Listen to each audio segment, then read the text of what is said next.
Hi guys, this is editorial analysis for 11th November 2016. Let's go to the first one. This is from the Hindu newspaper. It talks about Britain's Prime Minister Theresa May's visit to India. It says that India is the third largest investor in the United Kingdom and UK is the largest G20 investor in India. Now, Theresa May here, she is trying to look for trade avenues, especially in India after Brexit. She signed memorandums of understanding in fields of intellectual property rights and ease of doing business. But still one problem remains in our bilateral relations, and that is her stance on visa restrictions for students. And that is one troublesome aspect of our relationship, because she is trying to make it hard for Indian students to go and study in the UK. Let's move on to the second editorial. This is also from the Hindu newspaper. It's basically a little analysis of the Maoist movement in India. It says that in the beginning, the Maoist movement had a very strong ideological guidance from leaders like Charu Majumdar, Kanu Sanyal, Santosh Rana, Nagbhushan Patnaik, T. Naggi Reddy. So, because of strong leadership, the Maoist movement could withstand anti-terror operations like Operation Green Hunt, Cordon and Search by police and army, etc. So, Maoist movement, because they had a strong leadership, they could withstand these anti-terror operations. But over the years, the movement became violent and it lost some support. Still, it has some base in some universities and amongst the extremely poor and the tribals, and it has showed some signs of revival in Dandak Aranyan, Telangana, Andhra Pradesh, Chhattisgarh, Odisha, Jharkhand and Maharashtra. In Andhra Pradesh, the movement is against the mining barons. In Chhattisgarh, Dantewada, Bastar, Bijapur and Sukhma are the main centers. Over the years, the Maoist movement has turned to terror attacks now.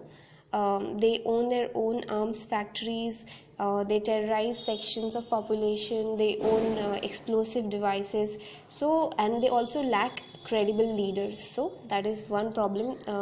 These are the problems that the Maoist movement in India is suffering from. Still, they have shown some signs of revival. So this is on the whole Maoist and Naxal movement in India, in that entire red corridor, and it's very important according to GS paper 3 that security topic, Naxalism is a topic under there.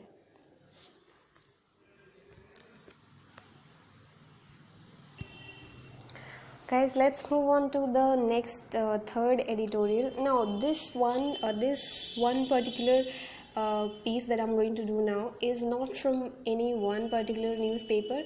I've clubbed several points from different newspapers, that is Hindu, Indian Express and Business Line. It's on the issue of demonetization of 500 and 1000 rupees notes.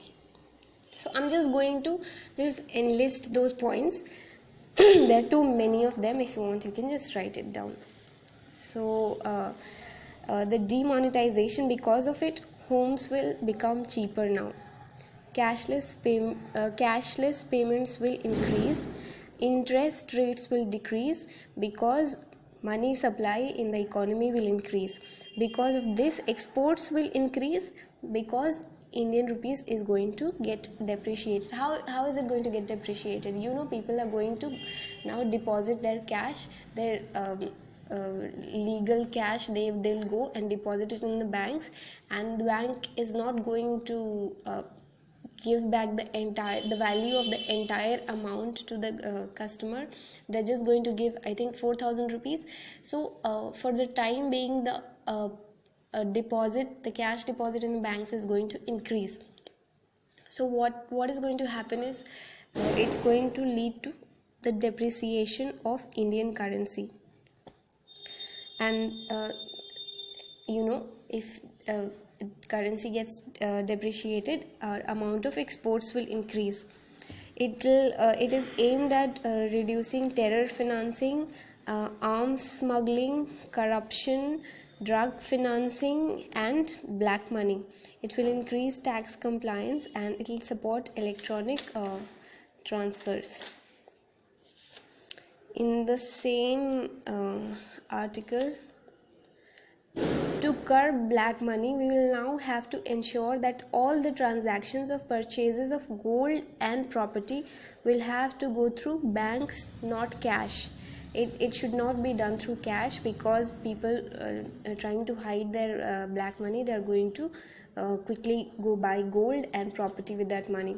So we'll have to now ensure that all that happens only through electronic transfer and not through hard cash.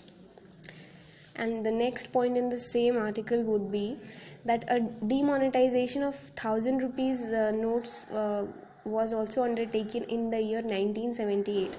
So what happened at that time was that people who were hoarding black money, they sold it at a loss to people who could claim it as a legitimate income.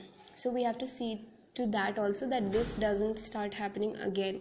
So that's pretty much it for editorials today. Thank you.